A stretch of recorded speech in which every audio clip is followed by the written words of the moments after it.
Hello, everybody, and welcome back to the 31st episode of Tides of Lore. My name is Robert Silva. I'm one half of your host team, joined as always by my good friend Tim. How we doing this week, Tim? Good, bad. I don't know what you would consider it. I'm back to playing retail. Yeah, Good. retail's chill, I guess. I don't know. I tried their new lore walking quest and storytelling. Pretty good. I enjoyed going to a lot of the places. I'm not going to spoil it because I assume not everyone's done it, but storytelling pretty good. But it is pretty brain dead on like the mechanics and everything of its nature. I was gonna say, I guess I feel like it's probably one of those like hero quests where you get like 4 abilities. Not even sometimes less. And it's like doing it once is fun, but I don't know why you would do it more than one time. So I did those. Gave you a toy that turns you into Arthas, which is pretty cool. But you're like short Arthas, short King Arthas. I don't understand. Oh yeah. Yeah, you go like 4'5" Arthas.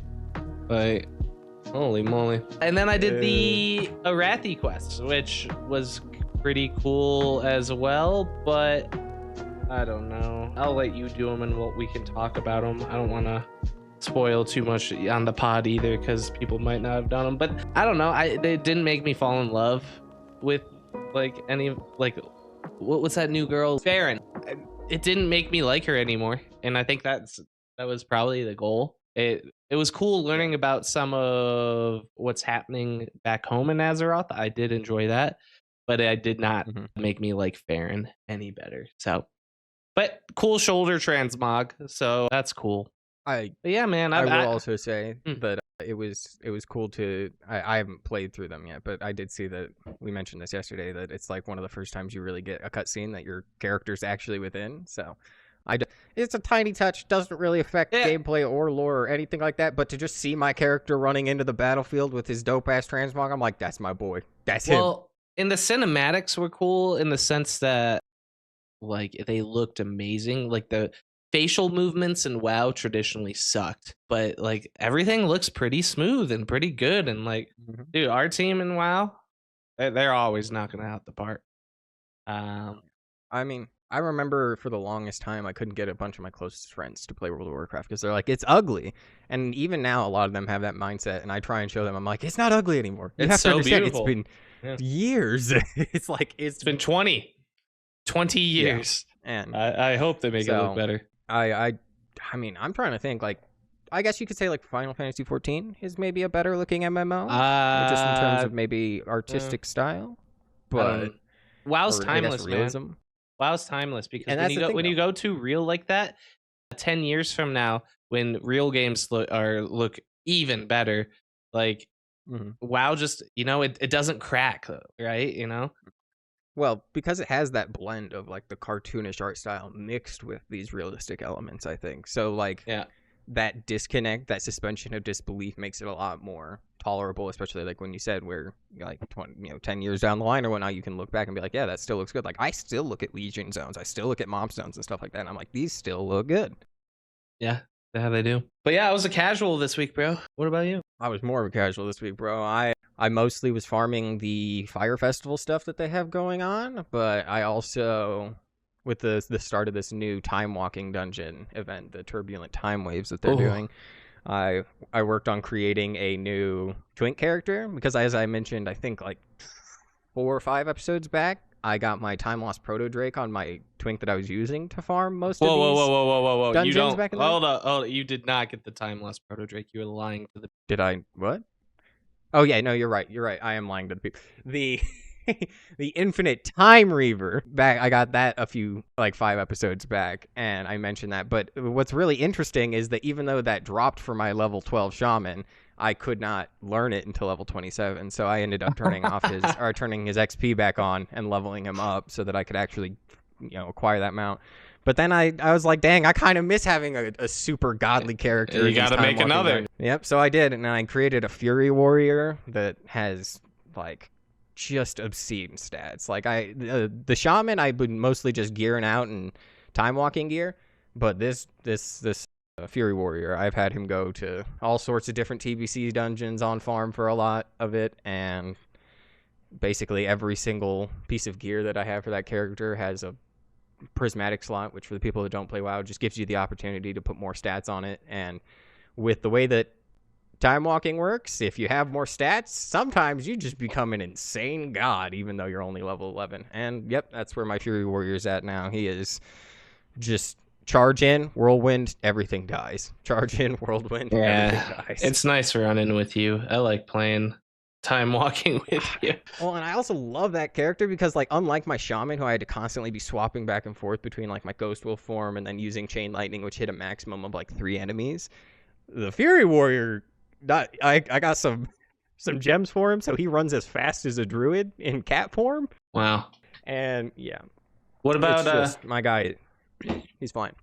What about the bug getting the Corsair, the Pirate Dragon? How did you feel about that? It's hard for me to say, like, oh, it's disappointing, because I wanted to grind Turbulent Timeways for 5 weeks, and it's like, I don't really think I did. I mean, regardless, I'm probably going to be, because I do need tokens, because there's a bunch of mounts with this stuff.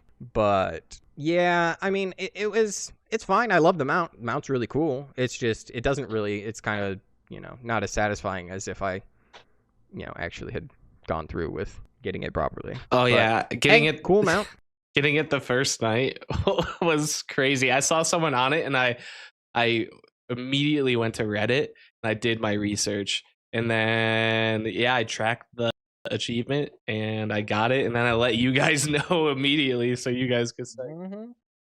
Yeah, dude, you sent me that and I was just like, how the fuck? And then I like immediately logged on and kept running more time walking. I thought they would take it away from us, but no. I mean, unless it's like something that is like truly coveted, like if it's like a world first, then a bug would be grounds for us to have it taken away. But like, it's just a mount. It doesn't affect any other players outside of you.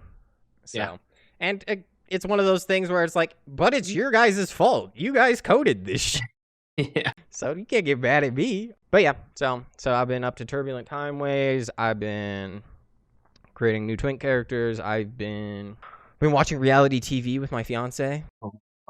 I don't know. I don't know why, but for some reason she's been on a reality TV binge, and I don't know, man. Sometimes that drama, I'll be hearing it out of my headphones, and I look over and I'm like, I need to know.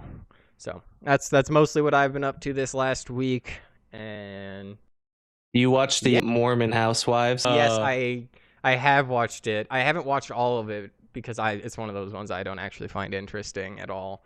But like my fiance and her friends will come over and they'll watch it in our living room. So sometimes I catch a few scenes and I watch it and I'm just like, how could you even claim that you're Mormon? Like, I know even like some of the most jack Mormon motherfuckers on the planet, and y'all are 20 times worse than that. Getting lit every weekend, throwing ass at the club. Come on now. Well, do you know rich Mormons? I think they live in. Do I know rich Mormons? I mean, no. I'm a poor kid from the poor area. So, but yeah, so that's what I've been up to this last week. And last week we did also begin our first journey as we move out of the Wrath of the Lich King era and into the Cataclysm era. But currently we're still kind of in the in-between, the what I would consider the prequel era to the Cataclysm. So we discussed our first major storyline, which was that of the Stormrage novel. What do you remember about that? I remember the axe of Cenarius getting taken by Thura, and it really was just the long con, right? And using that axe, she like fought her way through the Emerald Dream, and apparently in this Emerald Dream, the Emerald Nightmare is like seeping out and wreaking havoc on Azeroth, like kind of just making everyone take a little nap and then turn into a zombie, I guess. But the sleepers, yes. Yep. But yeah, she's in that nightmare. I guess Malfurion is getting corrupted too. He kind of looks like, the last boss in the Emerald Nightmare. But using that axe, it was all the long con, cut through Malfurion to like kind of break him free. And we find out that, that Malfurion was pulling the strings to get her to take that axe and do that in the first place. We did have the like kind of inner conflict between Thura and Brawl and Tyrande, who are trying to find Malfurion as well. But as far as they know, Thura is just trying to kill Malfurion, and I mean she is, but that just kind of the conflict that they have amongst each other, as well as that figure that we talked about who was born of the Emerald Dream, but is in fact a human hatched out of a green dragon egg, Lucan Foxblood, who can accidentally most of the time teleport people from into the dream to out of the dream as well. So is this guy still around? I've never heard of this guy. He's not dead. I'll tell you guys that much. Spoilers. Lucan doesn't die, but he literally never comes back into the story again. I mentioned it in the last episode, but he doesn't even have an in-game model. He never appears in the game. But he could, though. Which, I mean, he definitely could. He's in the world, right? Because he's in the universe. Mm-hmm. See, and I do agree that he could come back. I just think that maybe the time would have already passed, considering that this came out during the, like, just before Cataclysm, or during the Cataclysm era. And now we've had, like you've kind of mentioned, the Emerald Nightmare raid, and you had the whole... Well, I thought maybe in Teldrassil we would see him or something. That's what I mean, because you have the Val'sharah storyline, too, with the Cenarion Circle and everything like that leads into the Emerald Nightmare raid. But then, yeah, even after that, you have the Emerald Dream itself in the Dragonflight expansion when you're doing the Teldrassil questline. So, if he's not showing up in either of those, just keep it $150 with you, bro. I don't think he's coming back. It's just interesting, his whole concept, and they've used him like once, or not even in the game, but I agree. Like once in the stories. Yeah, I do think it's a bit odd, but I mean, there is a kind of a handful of stuff that, especially from some of these Knack books, which is the writer for this novel, as well as like the War of the Ancients novels, he kind of just writes some shit sometimes. Like, I feel like they really were just like, just do your thing, and he's like, okay, and he writes some stuff, but I feel like a handful of times, like, then the WoW lore team eventually, when they're making the game, they're like, ignore that. Well, also, there was probably a bunch of different writers writing different books, and now we have Christy Golding, right? And she's like the only writer. But that leaves for way more consistency, probably, instead of having all these different authors. I'm gonna just throw it out there, because apparently Christy, I in the online spaces that I'd be looking around, there's a lot of people that don't think Christy Golden's a good writer. I think y'all are wrong. I think Christy Golden makes the best WoW lore books that exist. So, I like the Sylvanas one. That's the only one I've listened to audiobook. Well, if you do want to ever listen to another one, definitely recommend The Rise of Arthas. She also writes that one, and obviously it's a pivotal character. Gives you a bunch of super awesome stories. But I mean, she wrote The Rise of the Horde. She wrote a bunch of the stuff like that too. She's really had her mark on basically every part of the timeline. Shouts out to Christy Golden. You the GOAT. Anyway, but yeah, that's what we discussed with Lucan Foxblood. That's what we discussed for most of this first bit of the novel. We kind of discussed Eranikus, who was the prime consort to Ysera, who has been freed from the Nightmare's corruption following us going into the Sunken Temple in classic World of Warcraft and purifying him. But he still has his internal conflict where he no longer feels like he should be a part of the Green Flight. He feels shame for all that he's done. So there's him, and I think the last thing that we really need to just make sure that we reiterate is that at the end of the story, after Malfurion is freed from the tree and everything, you have Ysera rushing in to try and help everyone to get out, when she is then grasped by the tree that was once holding Malfurion and dragged in and captured herself, where then the nightmare, with control of the aspect of the dream, just begins to amplify across all parts of Azeroth and the Emerald Dream itself. So that is where we last left off, and we're gonna continue the rest of the Stormrage novel today. But before that, we have a few comments from last week as well that we're just gonna hop over real quick. We don't got too many long ones today, but we do have at the Gump Witch saying, another fun fact buried in all these massive storylines in the Storm Peaks is the plot where Muradin Bronzebeard is finally found and he goes home with his brothers to Ironforge. And to be honest, I completely forgot this happened. I remembered Muradin being at ICC. I remembered all of that stuff, but I did forget that, like, he has a whole storyline about him being found after he was basically left to die by Arthas all the way back in Warcraft 3. I think I mostly forgot because I don't really think about the Wrath of the Lich King from like a super heavy dwarf perspective. Like, I don't think there's many super influential dwarf figures in that. But then when I think about Cataclysm, we got a ton of major dwarf storylines that then come back into the picture. So I think that I was kind of like ignorant to the fact that there were even dwarves in the Wrath of the Lich King stuff. But yeah, that is an excellent point. We should mention that Muradin, the man that originally trained Arthas to fight, that he took up the Blade of Frostmourne and betrayed all the way back in Warcraft 3, is still alive, and he is getting back into the story come here into Cataclysm. We did also have Farce Facade saying, take into account the release dates, the time that has passed in the story now, and you can see all of Illidan's story. You can form how you feel about him in one sitting, but being there in Warcraft 3, and then the later books came out in Burning Crusade, he was different.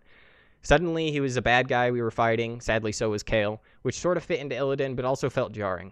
The time, again, would pass, and the story would reshape the events of what happened, and a 13-year-old me felt differently about him than a 19-year-old me did. But anyway, this was a good listen, and keep it up. And I just wanted to highlight this comment, because I really think that that is almost exactly how I feel. I think that through my experience playing Warcraft 3 back in the day in general, like, I had this image of Illidan who wasn't this bad person. He just had bad things. Well, even, I mean, if we think about before TBC, right? Before the Burning Crusade, Illidan does act rashly, and he does do things without thinking them entirely through. But it's never often for the purpose of causing harm to the greater world. It's never so that he can rule over Azeroth as the God Emperor or whatever, right? It's always, I'm trying to stop Arthas so that I can protect Azeroth. I'm trying to prepare for the Burning Legion so I can face them.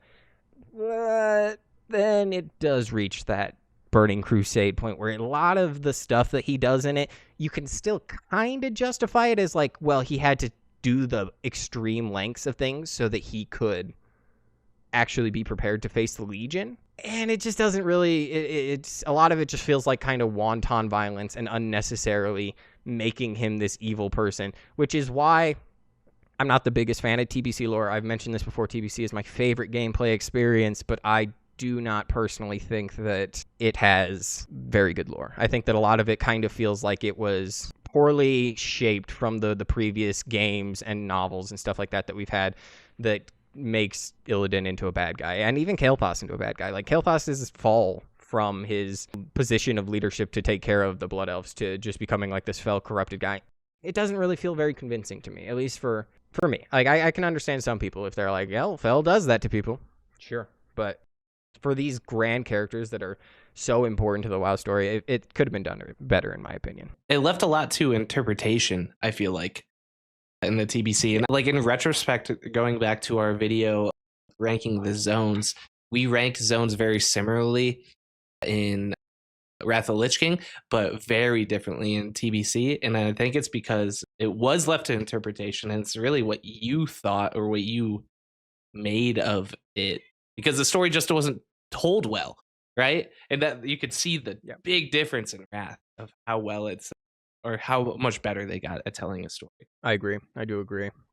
I thought very similarly about that, how most of our Wrath stuff kind of lined up, but a lot of our TBC stuff was just all over the place, which, hey, I think, like I kind of mentioned, I think that does also have a nice touch to it. I always like the idea of, even when we talked about Arthas at the end of the Wrath of the Lich King and how his, kind of discussing, was he in control, was he not, and having that open-endedness to it does leave the option for people to create headcanons, whatever you want to call it, but it does keep you engaged with the game. It keeps you thinking about the lore, keeps you thinking about the world, and I love that. Lastly, we did have Andy Hall over on Spotify. Thank you once again, Andy, for commenting on our posts, saying, so we talk about a lot about the aura of Arthas, but I think we need an answer of who would win in a fight, Arthas or Vader. Tim, you got an opinion on this? Because I'm going to go in. Arthas would win, just because Arthas can raise the dead, and like, he'll create an infinite army. Vader only rules by fear, but he can't create an infinite army. But he does have the Death Star, though. I don't know. I mean, I wouldn't even count that. If they met in a field, one-on-one, right? I think Vader's walking him, dude. Does Force choke? Like, can you choke someone who's dead?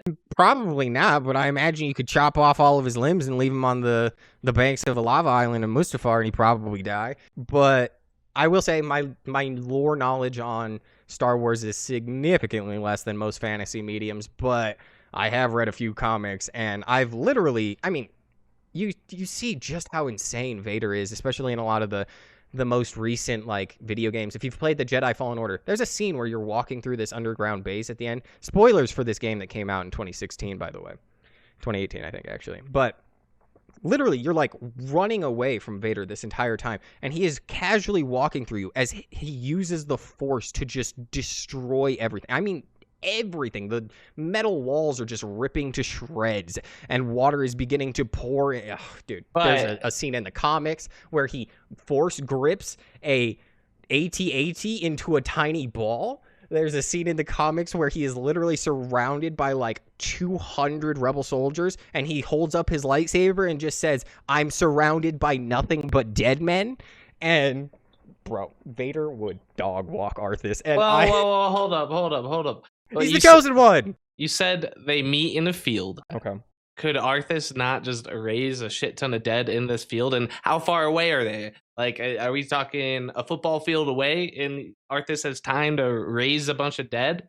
Because semantics. Couldn't Arthas also use Frost in, like, freeze Vader, too? I will say that is actually a pretty decent point, especially given the... Oh, man, this is a Star Wars podcast now, but we do know that Vader and his his mechanical body parts are intentionally made poorly because Palpatine wants to be able to control him. So he basically gives him a shittier body. So that is probably a good point. Maybe he would have that problem. But also, again, just you read some of these Vader comics, this dude will be like one-armed, blind in both eyes, fighting Jedi Masters, and I think Vader wins. But I would love for anyone out there who loves fantasy, who loves Star Wars, to let me know what they think. I'm really curious what you guys might think in a battle between these two just seemingly demigod entities. Dude, have you watched the Obi-Wan show? Yeah. Bro, the scene where he Force grips the ship out of the air as it's taking off, plummets it to the ground, and tears it to shreds in one without like moving his body at bro. I think back to Luke Skywalker doing his damnedest to lift the fucking X-Wing on Dagobah, and just the contrast between Vader and him is like, what the fuck? But I mean, those are just like different eras, different power skills, basically. So it's a bit different. Regardless, I personally am taking Vader. You're taking Arthas? I don't know, man. I would have to do an AI recreation, kind of like the 100 humans Deadliest versus a gorilla. warrior. You know, I need... Oh my god. Yeah. But that is all that we have to talk about from last week's comments, and now we are going to move back into the remainder of the Stormrage novel. Before we dive into today's story, don't forget to hit that like button, subscribe to Tides of Lore on YouTube, or if you're on Spotify, leave us a 5-star rating. It really helps the channel and ensures you won't miss a moment of this adventure. Now let's get started. Starting with, back in Darnassus, you have that Sentinel General, Shandris Feathermoon, Malfurion and Tyrande's adopted daughter, and she begins to experience these dark visions from being within Teldrassil and seeing it rot from within as its leaves fall like ashes. So she begins to prepare to figure out what is causing all of this damage and what is causing this potential corruption of her people in her city.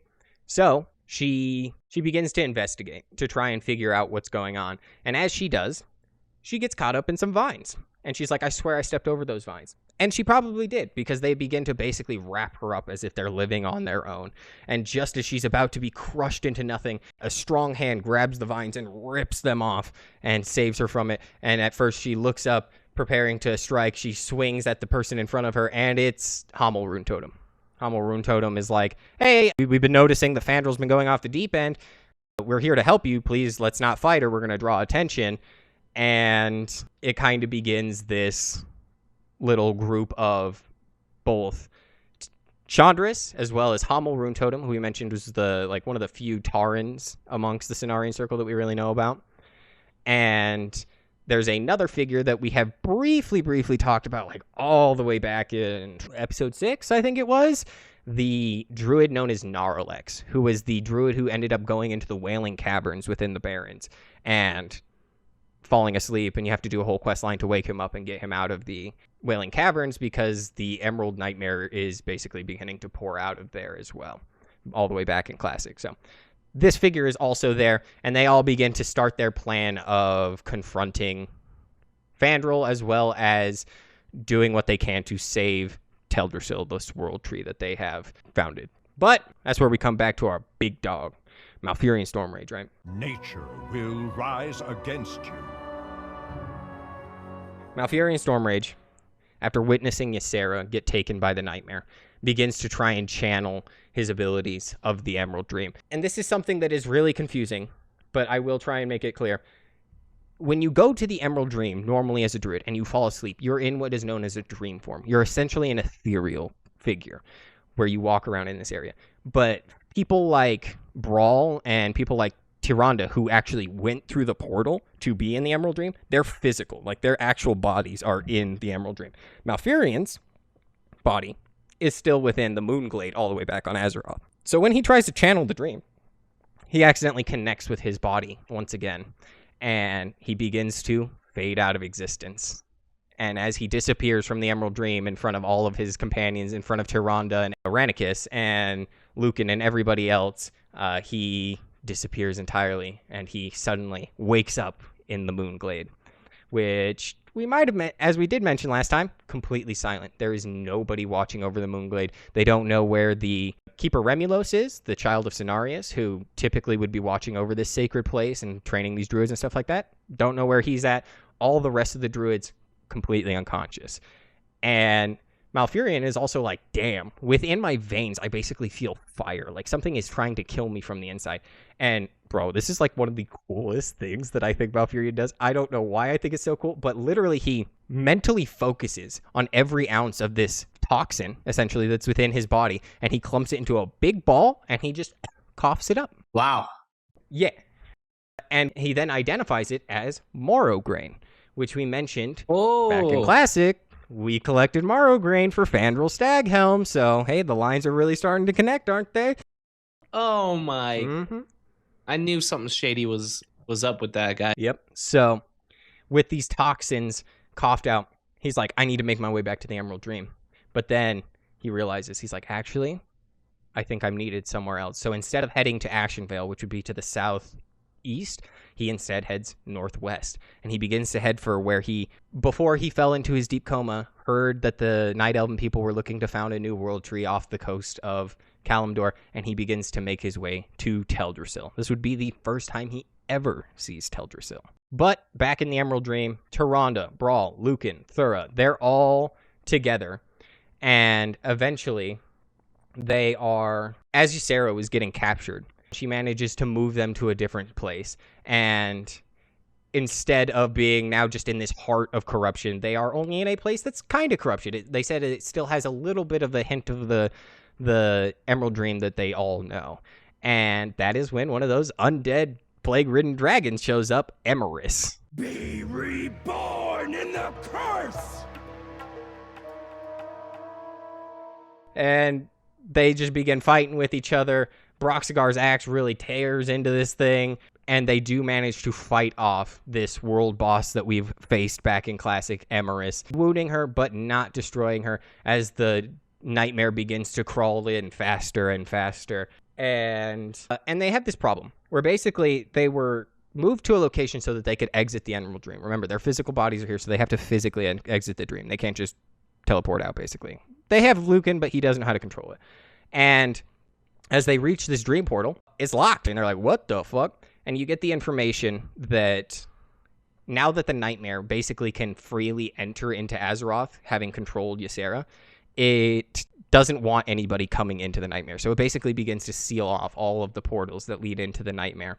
But luckily for the group, there is one of these last, like, kind of elder green dragons who shows up and is like, all right, guys, I can help you out. Good luck out there. And she manages to teleport them out of the Emerald Dream as they begin to also have these intense visions. Some of them see visions of, like, their people that they love being like, we're so disappointed in you. And some of them, like, Tyrande sees Ysera being captured and sees, like, Xavius be like, haha, I've also captured Alexstrasza. And I'm just going to remind everybody that this is all a vision. And that has not actually happened, at least not the Alexstrasza part. So they're kind of all, like, being overwhelmed by grief. And this is where Thura will basically look at the group and be like, he played me. Like, I was a pawn for everything that had happened.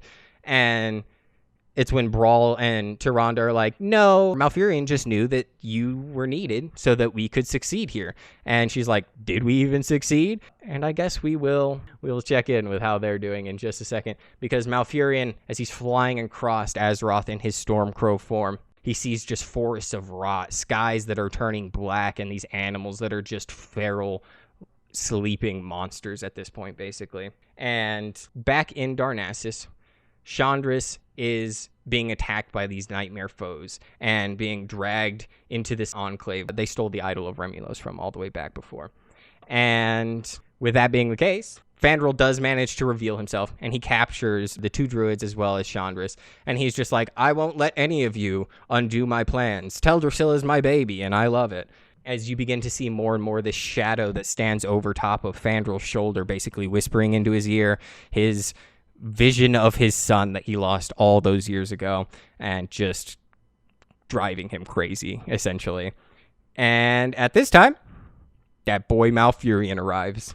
He shows up, and he's just like, hey, can't help but to notice that you're creating a nightmare tree. And Fandral's like, you just never liked my tree. That's why you never wanted me to plant it. You're just a hater. And Malfurion's like, okay. So they begin to fight. And basically, as they're fighting, Malfurion essentially connects with the World Tree of Teldrassil itself. Like, he feels a ton of corruption in there, but he does feel a small portion of it that isn't corrupted. And he uses the energy from the World Tree to connect with all the other druids of the Cenarion Circle, who, if we remember, are still at Teldrassil trying to use this ritual, which they thought was purifying the World Tree, but is actually just making it worse. And he tells them, he's like, hey guys, Malfurion's back. Come to me. I got something to show you. And as all of these people then show up, it kind of causes this little schism where there's like Malfurion, Hamuul, and Naralex, and these other druids that are siding with Malfurion. I mean, I would say most of these people end up siding with Malfurion just because we have to remember he's the first druid. He trained pretty much all of them. They almost all refer to him as Shando, which is the druid's title of like sensei master, right? So a bunch of the druids are like, yeah, fuck Fandral, but there are a few of them who are like, I fucks with Fandral for real. This guy's spitting. Are they the corrupted druids who like want to bring the nightmare? I would assume, or are they just these are the idiots who would eventually go on to be the Druids of the Flame. Oh, so they're like the bad druids. So yeah, some of them were just like two down with Fandral. And this big-ass fight breaks out between the groups. Mostly we focus on Malfurion fighting with Fandral as he begins to cast these like twisting spells where these spores will like go into the lungs of some of these druids, and they'll begin to grow these like roots out of their bodies that begin to distort and twist them as well. And I mean, again, this is another time where Malfurion even inhales some of these spores, and he's just like, oh, that doesn't belong in my body, and he just spits it out. Removes it from his bloodstream and just spits it out. Malfurion is the GOAT, dude. Dude, give druids some of these cool abilities in game, and I would like druids. But druids have cleanse. No, where they have these toxic spores that go in people's lungs, and then they like have roots popping out. Like, hey, dude, let me do that. I will say, like, I know you haven't played D&D or really much of Baldur's Gate, but there is the druid there's spore druids in D&D, and that's basically their whole concept. Like, they spread these spores about, and they can raise people using mushrooms as zombies and stuff like that. And I think they're one of my favorite that sounds cool versions of a druid that exists. Yeah. And then we have so that's really cool. The furry druids. I do love druids. I don't understand the hate, Tim, but it's okay. We're just natural opposites. You're a paladin. I'm a druid. Druids are dweebs. Druids are the best. Anyway, back over with Tyrande, Brawl, Lucan, and Thura. They awaken, not in the dream, but on the battlements of Stormwind City. And Brawl's like, hey, I know this place. I've been here before. And as they look around, they see just all of the places within Stormwind City dark. They don't really see any action, though they do hear the sound of people fighting, and they hear the occasional explosion of a spell going off. And Brawl's like, we need to go find Varian Wrynn, and he'll be able to help us out. So they head into the keep. They encounter some Stormwind soldiers who are like, stop, fiends, and they go to fight them. And then Lucan's like, we're real, I promise. And they like poke him with a sword and they're like, he's real. And that's when Brawl's like, take me to Varian Rin. So as he enters the room where Varian Rin, I think, is still fighting off these like shadow monsters, he looks over and is surprised by the sudden appearance of 2 night elves, and particularly he's not really a big fan of the fact that there's an orc there, because as soon as he sees Thura, he basically begins to rush forward and be like, alrighty then, y'all want to come up in here. But we do also know from some of the earlier chapters that Varian thinks that all of this mist stuff, at least up till now, has been caused by the Horde. He thinks that this elaborate ploy for them to get close to Stormwind and attack them. So that is what's going on in his mind when he sees Thura and begins to charge forward. But Lucan's like, no, Malfurion sent us. We need your help to go and fight the dream. And he's like, what can we do for you? And Tyrande's like, you know how we have a night elven ambassador who stays here in Stormwind City? He's like, yeah, we haven't seen her since the trade district went dark. She's like, that's fine. All we need to know is where her room is. And he's like, what's so important about her room? She has this magical artifact that will be able to teleport her back to her home of Darnassus, known as a Hearthstone, on her. And I just think this is awesome. This is the first time, I think the only time, you ever see a lore version of the Hearthstone. And for those of you that don't play World of Warcraft, a Hearthstone it's literally just the first item that you'll get when you play World of Warcraft, and it is a magical rock that will teleport you to a specific innkeeper. You can set this to any innkeep at any of the inns in the world of Azeroth and beyond, and anytime you use this Hearthstone, you will teleport back there. And I thought that they were just for gameplay, but they actually give it lore here, and I'm so for it. Something I do find kind of crazy, though, is that my level 1 character is walking around with one of these, but Tyrande describes the stone. She's like, these stones were so insanely powerful. They're super rare. This one specifically that our ambassador has came all the way from Zenajari before it fell. And she's like, I hate magic, and I was thinking about destroying it, but, in times like these, I'm happy that I didn't. So that's cool. In the new Arathi Highlands quest, there is a shithead Scarlet Crusade paladin that tries to bubble her. So there's even more references coming up. Brawl tells him, he's like, how long have we known each other? And he's like, since we were slaves together. And he's like, exactly, help me out. And he's like, whatever you say, Brawl. He does also mention, he's like, is Valeera here? And he's like, I haven't seen that woman in months, which I think is a shame. I would have thought it'd be cool, especially because we do get these versions of the game called these Nightmare Visions, and in Stormwind you encounter Valeera, so I thought it would have just been cool to have her there as well. But some things don't happen that way. Regardless, they begin to make their way through Stormwind, and they begin to go through all of these portions of the town, because basically the trade district isn't on the opposite side of the Stormwind Keep from the city, but it is pretty far away. So they're like, yeah, you're gonna have to travel through the old town, you're gonna have to travel through the canals and all that shit that's in between. We haven't had reports from there in a while. We can only assume that shit's fucked over there. And they're like, whatever, Elune will guide us. So as they begin to head over there, they encounter these figures, the sleepers, like we mentioned, who have their faces twisted in just fear and agony as their eyes are rolled back and squeezed shut. They're like, we have to keep going. So they continue to move through there, but as they reach the trade district, it's just this eerie silence. And as they begin to make their way towards the inn, they find it and they begin to go inside. Some of the people are like, we're going to stay outside here and wait while you figure that out. And Tyrande and Brawl go inside. So they go up, they go into this room, and they find nothing. They find an empty room. And then Tyrande's like, Elune's light, show me where the fucking rock is. And then Elune's like, right here. Literally, it's like, and then a corner of the room glows. And I'm like, well, that's fucking convenient. She got a quest marker. So she basically pulls this thing out of, it's not a pocket dimension, but they say that she literally just like reaches into nothing and then grabs it and it appears. So she then has this Hearthstone in her hand, this white oval shaped stone that has a blue runes glowing on it. And she's like, all right, I'm going to see if I can channel this thing so that we can have at least one of us teleport back to Darnassus to help out Malfurion, who we assume is over there, right? Because she says, like, I don't know where Malfurion is, but I know that he's going to be trying to fight the Emerald Nightmare. So she assumes he's in Darnassus. And at that time, the ambassador shows up. And she's a sleeper. And she rushes at them screaming, you're not going to take my children from me. And as Brawl's basically like fisticuffing this ambassador, which is just a hilarious concept to me, as Brawl is constantly described as like this, even amongst night elves, like super tall and buff guy. And I can only imagine this ambassador is like 5'6", 120 pounds, something like that. So, but as Tyrande originally trying to use this Hearthstone, but they're like, the person that it belongs to still lives, so we can't use it. So she begins to channel a spell through a Loon to basically rewire the Hearthstone. And as she just barely gets it finished, she goes to help Brawl to fight off this ambassador. Again, a hilarious concept of these two basically like super powerful figures in the lore fighting an ambassador.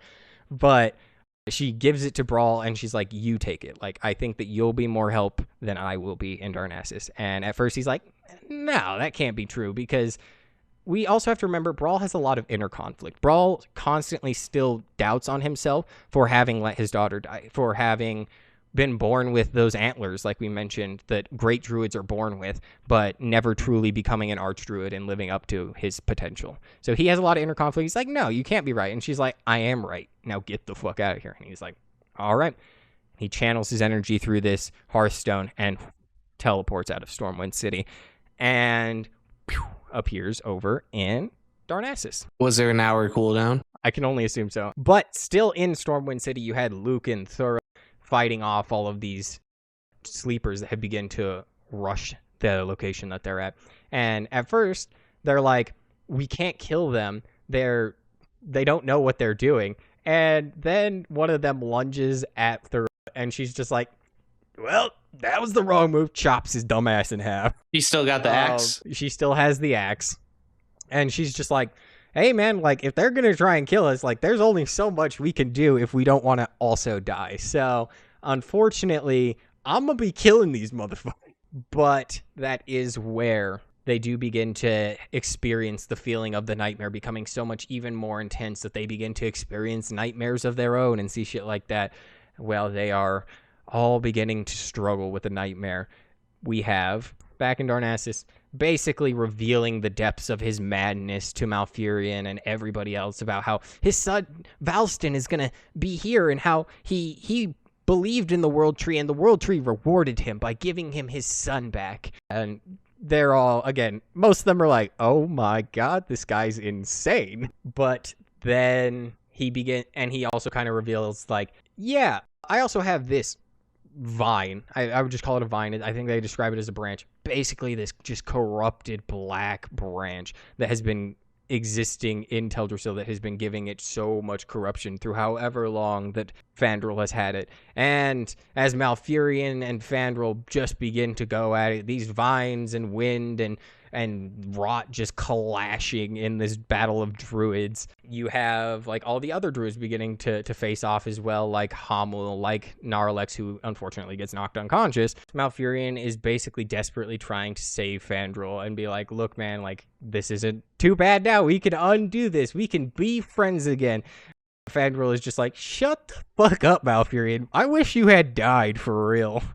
And he just basically calls him weak for not embracing the power that the nightmare can provide. And at this time, he begins to rekindle with the World Tree. He basically is just like, look, Teldrassil, I know that you're super corrupted, but it's me, Malfurion, your dog, and I need your help right now. So he basically begins to channel the energy of the World Tree of Teldrassil itself into his body to then face off against Fandral. And Malfurion is beginning to get overwhelmed, actually, by the power of the Nightmare and Fandral, not for the fact that he is weaker than Fandral, but because it's also mentioned that he is literally still connected with all these other druids and using his powers to constantly help them as well. So he's just kind of spread thin. And that is when Brawl Bearmantle shows up, Big Dog Brawl. And he basically is just like, hey, Brawl, I know that you don't think that you're shit, but I need you to know that all of this is going to come down to you. And he basically is like, Malfurion, you don't understand. I'm not that guy. And he's like, you are that guy, Brawl. You are indeed him. You are him. So with this, Brawl is... Oh, what the fuck? This shit's so wrong. And Fandral constantly calls upon elements of the nightmare. Like we mentioned, there were those Ancients of War, specifically the one that we mentioned back in Ashenvale, Gnarl, who was at that time a really cool guy, now completely nightmare corrupted, not a cool guy. So everybody just in this massive battle, mostly against Fandral, to try and prevent him from aiding Xavius in bringing the nightmare any further into this world. And Malfurion then transforms into this massive stormcrow. He manages to rip that blackened branch of Teldrassil that he had, and he holds it up in the air, and it says that this black blood-like sap oozes from it onto the ground and writhes in his hand as if it's alive. And as he holds it up, he summons all of his will into the branch, and it fucking explodes. Not like an actual bomb, no one gets hurt, but it does shatter this, and it manages to sever this core conduit of what was bringing the nightmare's infection into Teldrassil. So as this dark sap begins to evaporate on the ground, and Fandral then collapses from the severing of the nightmare in his mind. He goes unconscious, and all around, Teldrassil's rage is felt like an earthquake, and how Teldrassil itself was trying to reach down and attack the denizens of Darnassus and the druids and stuff like that. And they say it's a massive cracking boom after this happens. It wasn't like the tree's branches breaking, but them snapping back into their appropriate place as this tree begins to just push out the nightmare that has linked itself to it, and groans as if waking up from a bad dream. And that leaves Malfurion standing, trembling amongst a pretty quiet grove now, heartbroken as to what's transpired with Fandral, but relieved that this corruption has been halted. And with that, he's like, all right, guys, tie up Fandral. He binds him with these magical roots, and he's like, we'll deal with him later. We actually still have bigger problems to deal with. So you have Shandris, Hamuul, and Naralex, who all begin to recover from their battle. When Malfurion is, he's connected with the tree, why does he not get corrupted? Because Malfurion's that fucking dog, dude. I don't know. I actually don't know. I mean, I guess it could just be said that Malfurion is just too good for it. Like, it's even mentioned, kind of, in one of the earlier chapters that Malfurion, the reason the nightmare even began to spread out of the dream and stuff like that, as it had been, is it was basically needed Malfurion to be able to do that, to connect to the world in the dream. He is that powerful. And it seems like the only one that has even more of a powerful connection to the dream than he does is Ysera herself. And Ysera is part of the Green Flight? She's the aspect of the Green Flight, yeah. So tell me the difference between the Red Flight and the Green Flight. The Red Flight are the Lifebinders. Their whole thing is to preserve life at all cost, and the Green Dragons, their purpose is to kind of similar, but to take care of the dream. Like, the dream is just basically their domain, and they watch out for that. They make sure that anything from, like, the dream remains pure, and they make sure that anything that could harm Azeroth from the dream does not come to be. At least that's what they try to do, right? Interesting, because I always thought them both as like life dragons, and I was like, why is there two different flights that seem like the same thing? But okay, dream is for the green guys, and then life is the red ones. I think it is a fair point to say that they're kind of super similar, but I also think that makes sense considering that Ysera and Alexstrasza are literally siblings. Are they all from the same clutch or something? I don't know. Just Ysera and Alexstrasza are. The other ones came from different eggs. Oh, gotcha. Yeah. So standing amidst this wreckage of the Cenarion Enclave, he begins to feel sorrow and resolve, reflecting on this legacy that has been left behind by Xavius. And he begins to think about Xavius and how all those years ago he had faced him and stuff like that. And he's like, and I'm gonna do it again. So with this, he considers this an incomplete victory. He is determined not to repeat his own mistakes. And he's like, I'm going to save what can be saved, and we're all going to collect together, and we're going to go fuck up Xavius. Nice. Yep. So he goes to the Temple of the Moon, and he begins to bring all these people together, rallying all the available druids, Hamuul, Naralex, and Shandris, and any of the priestesses of Elune that he can get together, and organizes this massive rite of restoration at the base of Teldrassil. And as they are all beginning to work together, they manage to channel their abilities and purify the World Tree of any of its remaining corruption that is deep within it, as this green glow pulsates from all of these energies that are being channeled into the tree itself. And the blackened leaves that are all hanging about and these twisted branches begin to return to their happy Teldrassil looking shape. With this, he doesn't know exactly where Xavius is, but he can kind of sense where his presence is coming from. And at this time, a massive red dragon appears. The Lifebinder Alexstrasza herself shows up. And she lands. She's like, hey guys, heard that we were going to fuck up Xavius, so I'm here to help out. And as she begins to talk to them, she's like, but first, when you guys built this tree, we saw it as vanity that you were doing this and that you shouldn't be building, or that you shouldn't be making another world tree without our blessing.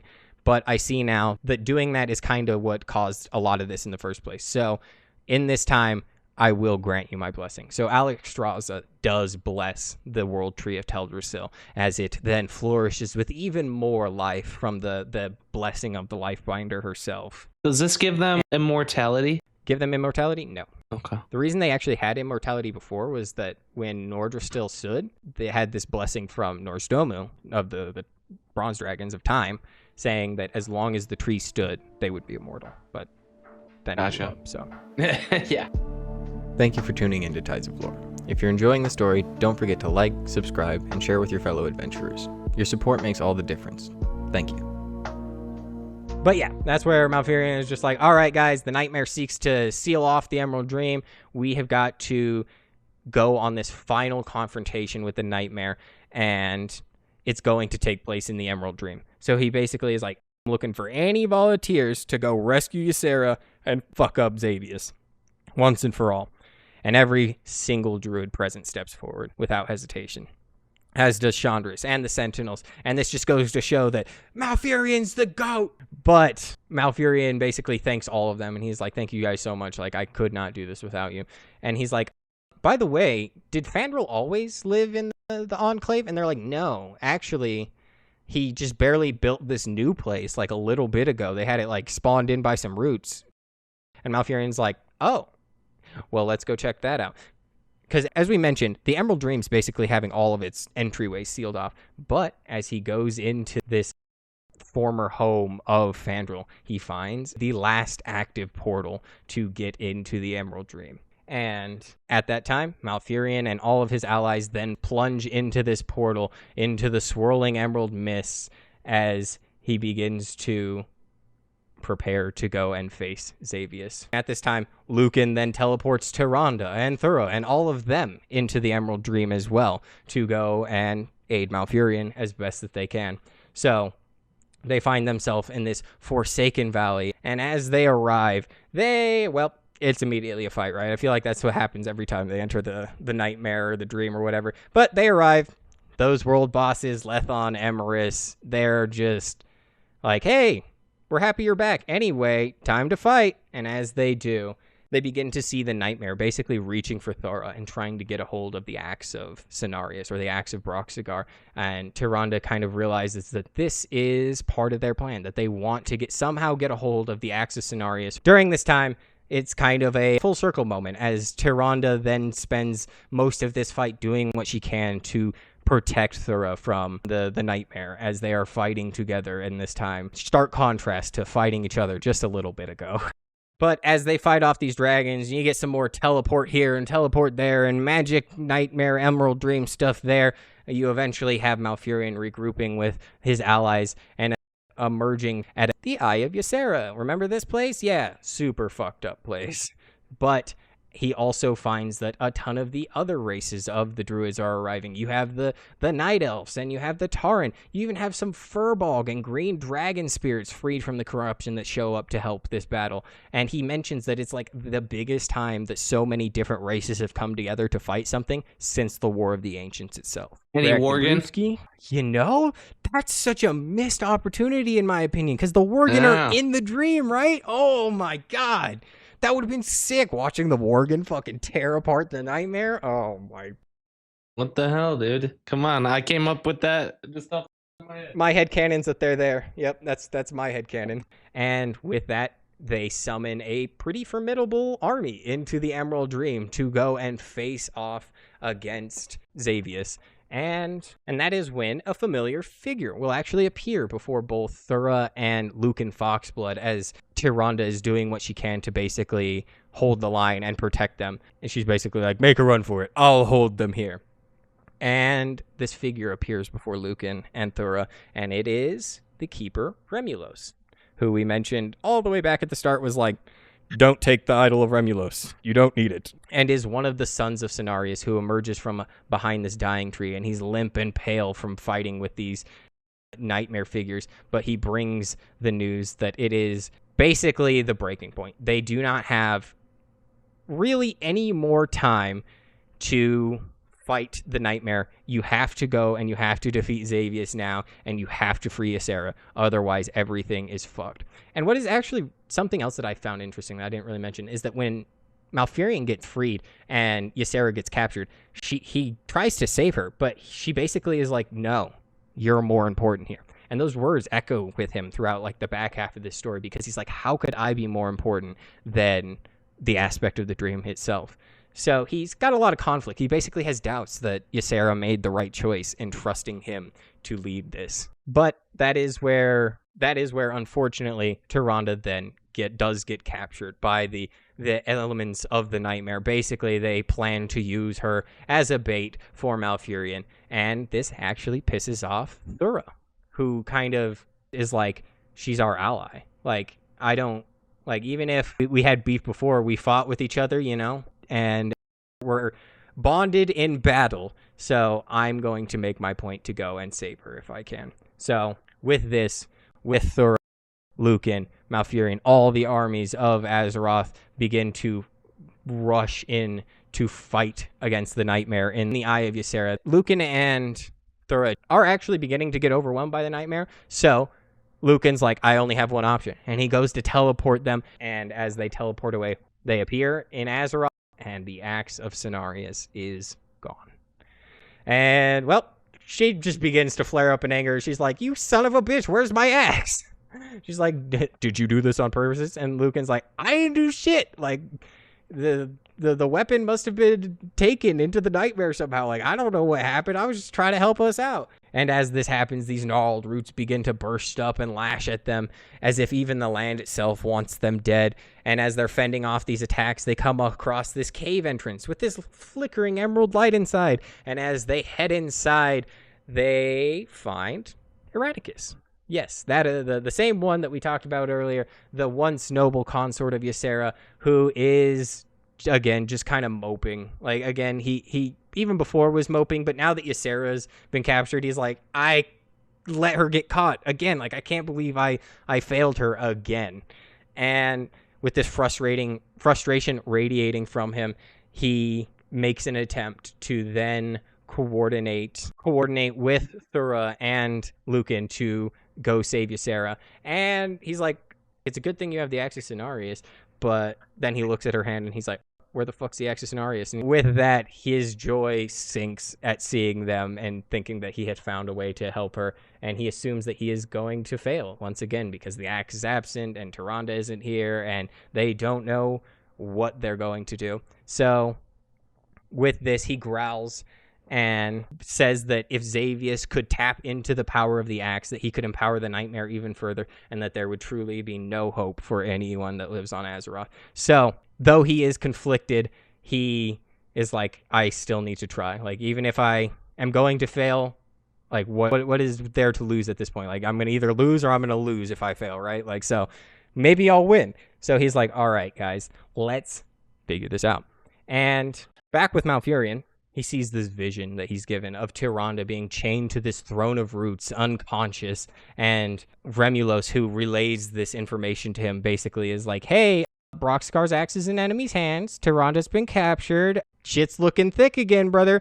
And with this, Malfurion goes berserk. Like, it literally, the last time that we saw Tyrande get captured and Malfurion found out about it was the War of the Ancients, and he literally summoned a storm that nearly drowned like all of Azeroth from his anger. So Malfurion gets fucking pissed as he begins to lose his composure at the thought of Tyrande being stuck in the same torture that he had experienced through all of those years. And as Hamuul and Naralex are like, hey, do not just charge recklessly in there. We need to still think about this. It's a bait. You need to think about this.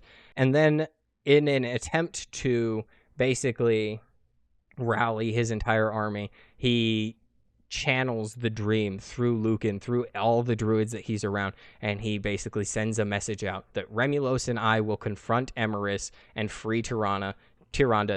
Eranikus, you got to hold off Lethon and keep this portal open, and Thura and Luca, you better be ready to get that axe when the time comes. And everybody just hears this basically mentally in their heads, and they're like, okay, will do. So with this strike team, they begin to make their way close to Tyrande's location, where they do encounter that dragon Emeriss, the corrupted one that we talked about. And next to him, Tyrande, in an ethereal cage of thorns at Emeriss's side.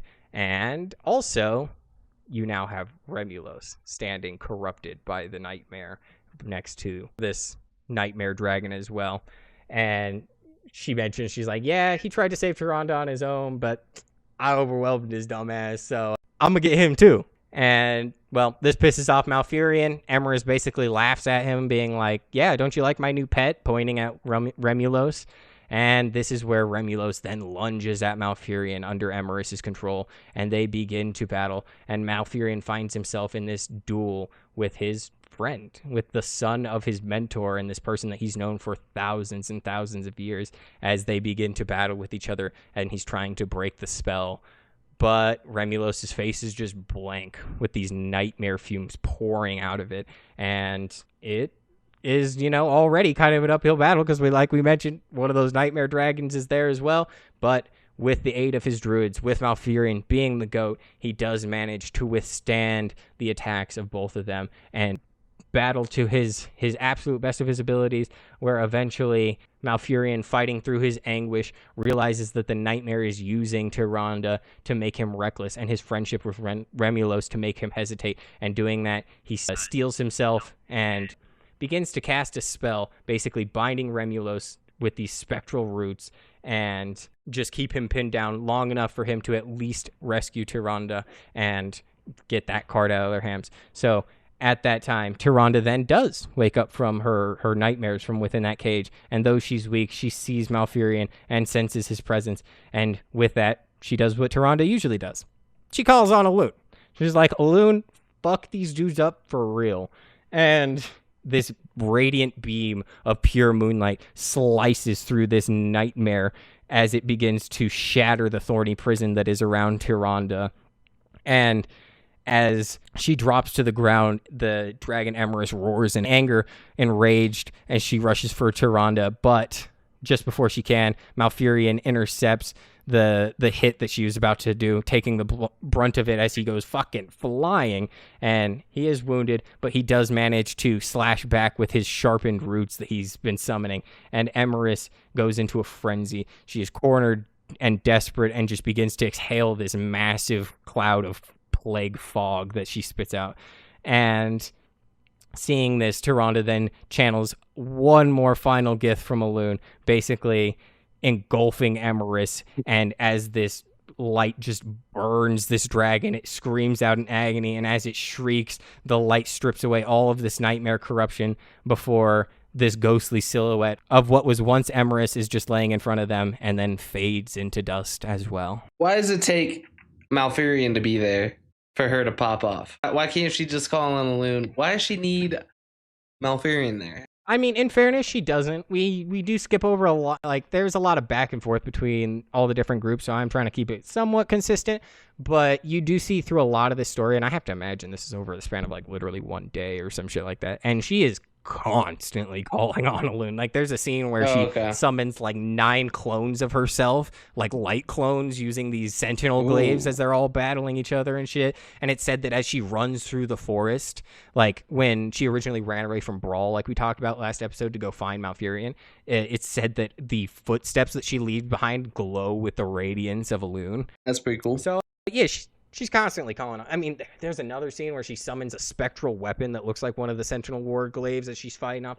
I mentioned it before. Tyrande is really badass in this book, and if I had more time, I would talk about it more, but we do already got a decent amount to talk about. So we're going to keep on going. As Tyrande once again just kind of falls to the ground from her exhaustion of the battle, Malfurion rushes to her side, cradling her, as, again, this is like the first time that they really get to hold each other since everything has gone down. And with Emeriss being defeated, Remulus now kind of comes to his consciousness, freed from her corruption, though gravely weakened. And moreover, like, we know for sure that Xavius is going to know that his lieutenant has fallen, and Malfurion is like, we gotta get out of here. So they're like, we got to get back to the Eye of Ysera, basically, where the rest of our allies wait. And with that, they do manage, with the help of Keeper Remulus, they do manage to get back there. It says that they open a rift, a shortcut through the dream, in quotations. I don't know how the fuck you do that, but cool. Nice. I guess they dream walk. I guess that would make sense. But as they step through, and drags Remulus through as well, who, after he's been so severely injured, of Mount Hyjal. It's what the fuck? That doesn't make no sense. I'm assume that's not true. Fuck it. Back in the Waking World, Varian, all his Stormwind Knights, they're dealing with the absolute thick of it, doing all that they can to fight and help Malfurion from where they are. And shit just gets significantly worse as they're now facing a bunch of hallucinations, really, of their dead children, of their dead parents and stuff like that. And a bunch of these fighters freeze and are unable to strike these familiar forms. And even Varian himself is confronted by a vision of his son Anduin, looking frightened and asking why Varian failed to protect him. And Varian's late wife appears and it says the same thing to him. And in the moment, it looks like Varian's going to break. As his sword arm drops, he whispers their names, and in that moment takes up his blade and strikes down the illusion of Anduin, dispelling it. And as they're doing to fight all they can to minimize their losses, Malfurion and Tyrande traverse the mist-laden ruins of the Nightmare's core, recovering from their ordeal with Emeriss. They push on, and the landscape around them begins to transform into the withered version of Azshara's old capital of Zinajari, and they begin to see visions of them being back in the War of the Ancients again, and they hear Azshara's cruel laughter bouncing as if they're in a marble hall, as Tyrande and Malfurion are hand in hand, comforting each other as they make their way forward. And eventually, they reunite with Brawl and Thura, making their way into this nightmare version of Azshara's old city. Brawl like, yeah, Varian's fighting to the best that he can, but heavy losses. Again, we really do not have time. We have got to end this now. So they figure, like, well, no time better than now. Let's go find Xavius and let's fuck him up. So, and basically as if on cue, when they say that, a deep, malevolent voice echoes throughout the nightmare, taunting Malfurion by name, and Xavius himself manifests before them. The nightmare never lets go of you. Not in a physical form, but this massive shadow stretching from the roots of the towering oak in front of him, and his presence just begins to warp the environment. This false Zinajari begins to melt away, replaced by this writhing forest of thorns, and Malfurion closes his eyes and projects himself into Xavius' dream space. It says that it's a risky move, but it is essentially, at that point, a one-on-one psychic duel between the two of them. A dream within a dream, if you will. Hey! Are they force battling each other? It's more like Inception. But yeah. Oh my gosh. But Tyrande then magically shields his physical body with the light of Elune as he begins to face off against Xavius, as well as seeing all of these visions of all of the comrades that he's lost in the war. He even sees a vision of Illidan with his burning eyes, as you see that, well, Illidan is one of what Malfurion considers to be his biggest failures of being somebody he should have saved, right? And as Malfurion has the blessing of Elune wash over him, he does get aid in withstanding these nightmare phantoms and begins to forge this magical dream staff. And as Malfurion's doing this in like mental battle with Xavius, Tyrande and Thura are guarding his body as this horde of satyrs just begin to rush in around them, as Thura and Tyrande protect Malfurion's body at all costs as they are in this physical battle and he is in this mental battle. And Thura's hacking these vines apart that are appearing. Tyrande is cutting down all these satyrs that appear, and they stand back to back, protecting Malfurion's inert form as the sound of Xavius's laughter echoes distantly. And as Tyrande and Thura seem to nearly succumb to all of these vines and these enemies, Malfurion eyes snap open, and he realizes that its time is up. He must unleash what he has now. And with this being the case, Malfurion basically channels all of the life force that he can get from all of Azeroth, from the planet itself, he says, and a powerful shockwave of nature's energy erupts outward, and this backlash just rips through the nightmare as the dream and reality both quake under the energy that he is unleashing. And the tendrils that are holding on to Tyrande, they disappear. The ones that are holding on to Thura, they disappear. And for a moment, it's as if the nightmare itself was in a stunned silence. He realizes, yeah, Xavius is powerful, but there's definitely a stronger entity behind Xavius as well. Like, sure, he wanted me, and that was like a personal beef, but there's somebody else who's definitely pulling some more strings out there. The jailer? And it's off. I think they mention it at the end, but they're like, he's locked away deep beneath the waves. And I'm like, yeah. But yeah, as all the forces of Azeroth unite and Malfurion is channeling all the energy of Azeroth itself, they begin to surge forward towards the Eye of Ysera. And at this time, Malfurion manages to manifest Varian's army into the dream, and manages to manifest all these orcs and taurens into the dream as well to battle this massive final attack on Xavius. And it's at this time that Eranikus, basically seeing that their reinforcements are still not necessarily enough, just goes into a spat of rage and guilt where he fights with this reckless abandon as he tears through all of his fallen brethren and the enemies of the dream to the best of his ability, and does what he can to protect Thura and Lucan and all of these other people that are nearby, determined to not lose any more allies and to do everything in his power to save Ysera. Finally finding the resolve into himself, basically to be like, I'm not going to fail this time. And that is where they manage to break through this mist, and in front of them it is the Eye of Ysera, like that single building within the dream that we've talked about. And Lucan finds the spirit of Ysera herself projecting an image, and Ysera is still physically captive elsewhere, but she's using her power to appear here for a second, and she basically is flickering and weak, but tells Lucan, she's like, go deliver a message, find Malfurion Stormrage, and tell him the true extent of Xavius' power, and that it's not all as it seems. And she hints that Xavius isn't acting it alone. We already kind of know this, but Lucan promises to relay this, and Ysera places a gentle claw on Lucan's forehead for a blessing of courage before her spirit fades and her ethereal form disappears. Lucan runs out of this dome, his heart pounding. He then goes and finds Eranikus and Thura, and he tells them about what Ysera told them, and Eranikus' eyes shine with this renewed hope and vengeance. After hearing that Ysera is still, at the very least, living and still actively fighting against the nightmare, he is once again kind of resolved as well. He cuts down tons of these nightmare satyr and begins to realize, however, that the dream itself is beginning to destabilize, and essentially the nightmare and Azeroth are just becoming one place as they kind of merge together at this moment. And after Malfurion regroups with Tyrande and Brawl and Thura and Lucan and all of them, he decides to split the party. He's like, Brawl, Tyrande, you're going to hold off this nightmare army that's here, and me and Thura, we're going to go straight to Ysera's prison. And this plan is set into motion that Malfurion will reclaim the Axe of Cenarius with Thura, and together they will use it to free Ysera. And, well, Malfurion mentally reaches out to Ysera and touches her mind and is, hey, where you at?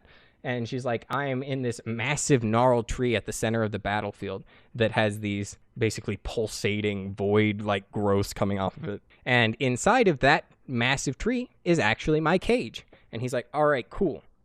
So just as that happens, that one of those other corrupted dragons, Lethon, appears, crashing into the battlefield right in front of Malfurion and Thura, and he begins to sneer and promise to destroy them. And Eranikus is just like, man, can you shut your dumb ass up? And they begin beefing. And as these two dragons clash with each other, it causes the ground to tremble, and as they snap and claw at each other, Malfurion tries to help Eranikus, but the dragons are just basically death rolling on each other, and he's like, I can't do anything.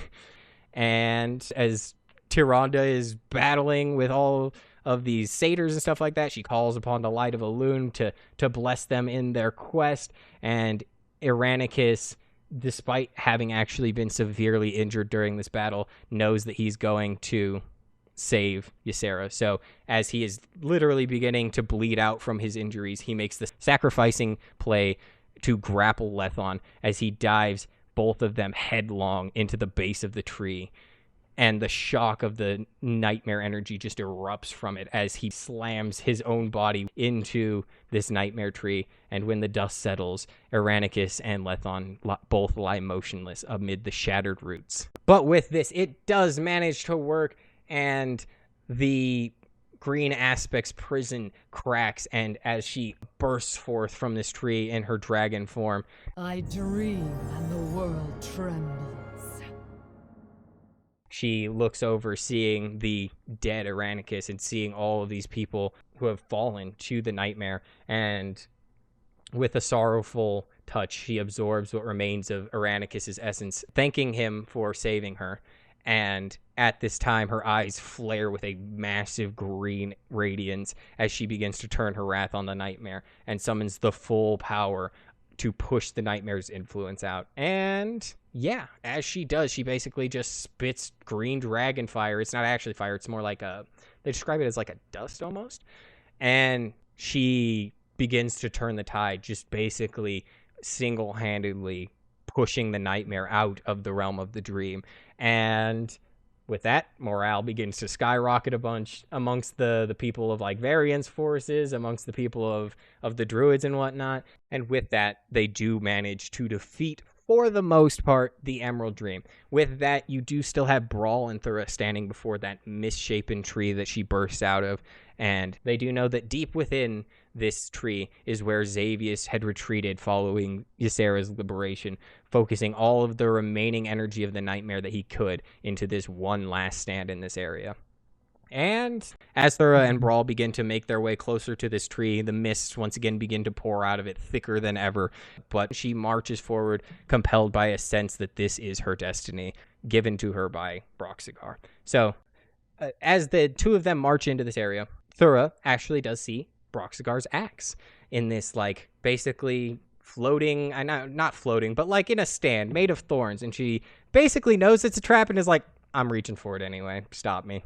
And as she rushes over, exactly what you might expect happens. This sinister force manifests, and the very foliage around them explodes outward, and the soil rises as this massive figure that is Xavius appears before them. And where before he was a highborn, and after that he became a satyr, he is now kind of like Tim mentioned back in our last episode, this twisted tree-like just abomination blend of satyr and nightmare and tree, and it is pretty ugly. He's a pretty ugly guy. Dick. But he casually backhands Brawl away. Brawl goes fucking flying. Xavius laughs at him.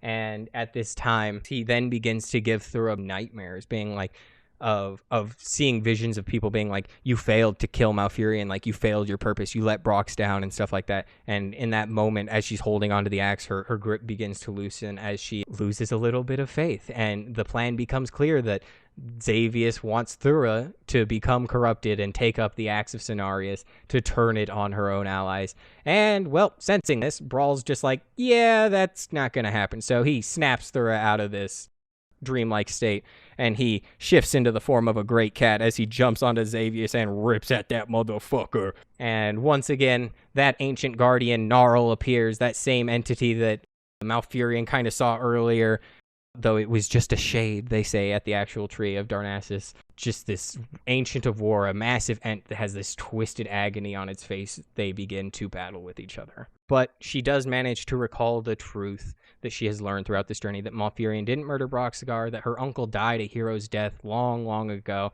and that Malfurion and Tyrande were his allies, and they are hers now. and they have saved her life multiple times.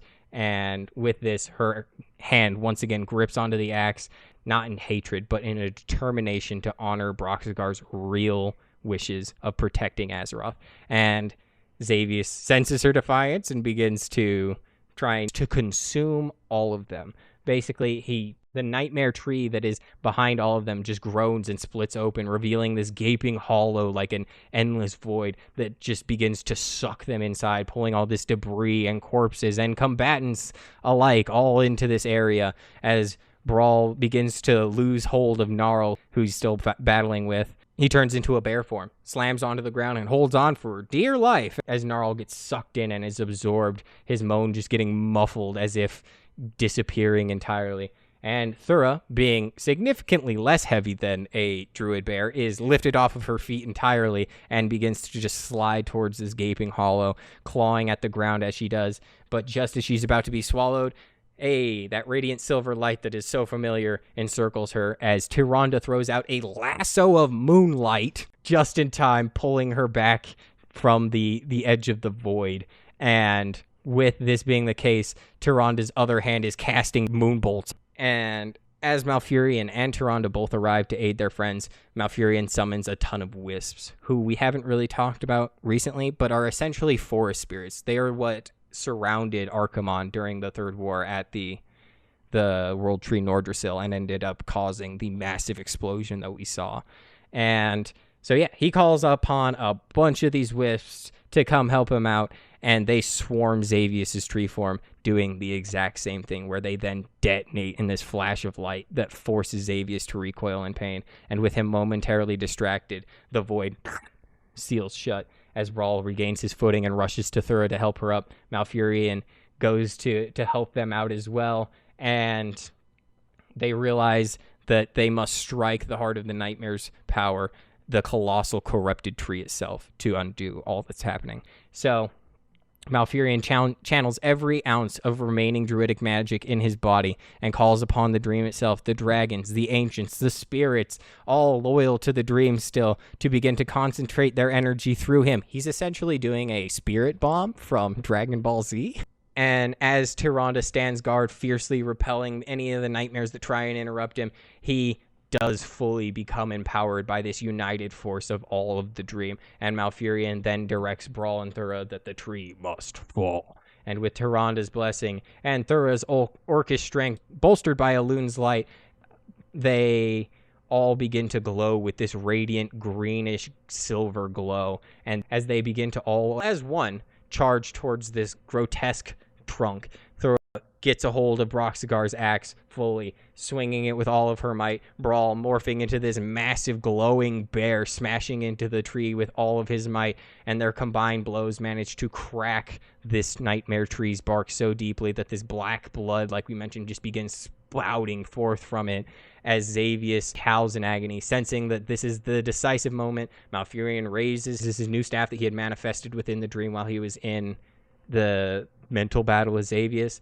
and he drives it into the fissure that Brawl and Thura had created, and a shockwave of pure dream energy courses through the tree, and light explodes from every crack in its bark as Malfurion unleashes the fury of nature into it from everybody who gave him power. And Tyrande's channeling the light of Eluna into that shit, and this massive corrupted tree topples. And in its death throe, the entire dream shrieks as the nightmare begins to recoil and warp, splintering into pieces as the Nightmare Lord is defeated, and the tree comes down with a thunderous crash and collapses into ruin, the magic bleeding away from the dream itself. And they have defeated Xavius. For now. Following this, there's just this profound stillness over everything as Brawl Baremantle surveys the shattered remains of this corrupted tree, and they're confronted by these remaining nightmare visions that try and push forth as Brawl looks around and sees his dead daughter Anessa appear amongst the smoldering roots and blaming him for failing to save her. And Brawl staggers for a second, but this time, as he thinks about it, he refuses to succumb. He closes his eyes. He recalls his actual daughter who loved him and the knowledge that her death was not in vain, that they had done all they could to fight off the Burning Legion, and when he opens them, she's gone. And this final trick of the nightmare fizzles out, powerless. But as victory dawns, Malfurion and Tyrande embrace each other once again, and all across the world, everyone who fell asleep and would not wake up now begin to rise. And some of these green dragons and druids who had been stuck in nightmares begin to break free of them. And as Thura now holds the axe of Cenarius with a better understanding of everything that's happened, it gently glows in her hand as she knows that her role in this has now become completed and that she has truly avenged Broxigar. And Malfurion tells her, he acknowledges her saying, yeah, Broxigar's spirit would truly be proud of you. And Thura basically admits, like, I'm happy that my anger did not completely take control of me and that we could actually win in this day. And she's like, but it's time for me to go home. It's been a long-ass day. I'm going back to Orgrimmar. And Tyrande and Malfurion basically promise her, like, we will never forget what part you played in saving Azeroth this day. And though something does eat at Malfurion in the back of his mind as he understands that while the nightmare has been defeated now, he must continue to be vigilant as he knows for a fact that whatever deeper evil had fueled the nightmare, it is not entirely gone. But for now, they have earned a hard-won peace and are exhausted beyond measure, so they also make plans to return to Darnassus and go home. And that is where we come into the epilogue of our story, where after the aftermath of the nightmare's defeat, Brawl finds himself filled with an unfamiliar joy as the word spreads across Azeroth and Darnassus that Malfurion Stormrage has awoken from his long sleep and saved the world from the Emerald Nightmare. And as Brawl rushes through Darnassus to make his way to the Temple of the Moon, where Malfurion is being healed by the priestesses, he arrives and Malfurion is like, Brawl, big man Brawl, what's up, boy? And he probably daps him up, and he basically breaks out in a warm smile, and he's like, I'm so happy, mentor, that you're finally back. And he's like, and I'm proud of you, Brawl, for realizing just how much potential you have. And it's revealed then that Brawl actually had his eyes that were glowing radiant blue before have now turned a glowing radiant orange, which we also mentioned way back. That is a sign amongst the night elves as a symbol of greatness. So essentially, you're destined for great things. Well, didn't he already have the antlers? So is he an archdruid now? Yes, but also the antlers are like a symbol of druidic power, like druidic potential and connection to the dream. Like the golden eyes, like Illidan has golden eyes, Azshara has golden eyes. It's just a symbol, kind of amongst night elves. Oh, so you can. I thought you had to be born with them. You can just. It can be your time. I thought so too, but apparently in this, nope. I will also say that's a bit of a kind of retcon because they mentioned that Malfurion has golden eyes in this as well, and Malfurion has blue eyes. So, like in every art piece in the game and everything that we really encounter, he has blue eyes. Some people say that they're green. It doesn't really matter. They're not gold. So who knows? But so he can't be that big of a goat if he doesn't have orange eyes. Or maybe he just changes his eye color at wills because he is the goat. I don't know, man. But Brawl basically flushed with pride in front of his teacher. Malfurion shares with him. He's like, hey, man, I actually have even more good news for you. And he's like, Tyrande and I are going to get married. Believe it or not, Tyrande and Malfurion have not been married for the past, I think they've been together for like 12,000 years or some shit. Malfurion's like 15,000 years. Tyrande's like 14,000 years old. So that's a pretty long engagement, big dog. Probably part of the reason Tyrande had a bit of resentment towards him. But he asks Brawl and he tells him, he's like, would you be essentially the best man for my wedding? I believe it's a Shaldariven is the actual correct name. But he's like, yeah, be the best man at my wedding. And Brawl's stunned for a second before breaking out into a toothy grin and says, of course, Shando. And, well, with that, after a millennia of loving each other, they formally unite in this massive ceremony in Darnassus where, despite the tension between the Horde and Alliance, you have messengers from Orgrimmar, you have Varian Wrynn showing up to the wedding, you have all of these major figures that we've encountered, you have Hamuul Runetotem obviously being there, all of the druids to witness Malfurion and Tyrande unite as one. Tyrande's bridesmaid, like her, what's it called? maid of honor is Shandris, which just makes sense to me. But as they're both wearing the ceremonial attire and they're all like neatly braided and in these fancy ass tunics, they begin to have the ceremony and they're like, we just need the officiant. And this hush falls over the area as Ysera and Alexstrasza fly down from the top of the tree and descend into their visage forms before the ceremony continues. And as Alexstrasza and Ysera perform this ceremony, they speak of the entwined destinies of Malfurion and Tyrande and how their union has long symbolized the balance of the nature and the moon, and how together they have saved Azeroth countless times, and they now pronounce the two bonded in the eyes of the world and the dream. And with that, we come to the end of our story. As the nightmare has finally been dealt with, Malfurion is finally free from his nightmare, as is the rest of Azeroth. Wow. And so Thura still has the axe. Thura still has the axe. She takes it back to Orgrimmar. Okay. Yep. But she still has the Axe of Cenarius. Luke and Foxblood disappears from the story entirely. Malfurion and Tyrande are going to get up to some pretty crazy shit here in a second as we reach the Cataclysm. And Brawl Bearmantle will unfortunately not appear in the story again until Probably Legion. Is it Legion? I think it's Dragonflight. I think he shows up in the Midrasil stuff. Really? I would think for like the Druid class missions. But Well, he actually does appear in the Nightmare raid. yeah. Yep. So, and we'll see Brawl Bearmantle come back into the story a good bit down the line. But that is all that we have for you today. Did you have any further questions or comments? Well, first off, we need to have Tyrande's lasso, moon lasso ability as a priest hero talent. That would be a CC cool. where you just like drag them in. Ooh, you can already do that with your allies. You can like put wings on them and drag them to you. So let me lasso some enemies. I think it would be really cool. I think Malfurion's overrated, man. They make him too powerful. They make him do too many cool things. It's just like... So he's not overrated. You're just... It's overrated. Yeah. No, he's not overrated. He is overrated. So tell me in the comments if you think Malfurion is overrated or if you actually think it's justified he gets all this power. And he's not even done yet. Anyway.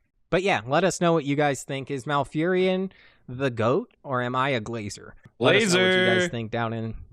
Let us know what you guys think down in those comments. If you did make it this far, please make sure that you like, comment, share on your socials, whatever you want to do, whatever helps out. We would really appreciate it. Quickly, just throw us in there. We recently passed like 1,700 followers on TikTok, 100 followers over on Spotify, and like we have like 25 5-star reviews over there on Spotify as well. So if you're on any of those and you're feeling like helping us out after enjoying this episode, we would really appreciate it. But that is all we have for today. And we will see you guys next week. Thank you so much for making it to the end of this episode. Your guys' support truly means the world to us. If you're interested in hearing more, we have our full show on YouTube and Spotify, new episodes dropping every Tuesday. I also want to take this moment to give a special thank you to Fantasy Lo-Fi for providing the music for this episode. You can find them on YouTube at Fantasy Lo-Fi or on Spotify under Bits and Hits. Be sure to show them some love as their music does truly bring this journey to life. Once again, thank you for joining us on Tides of Lore, and we will see you next week.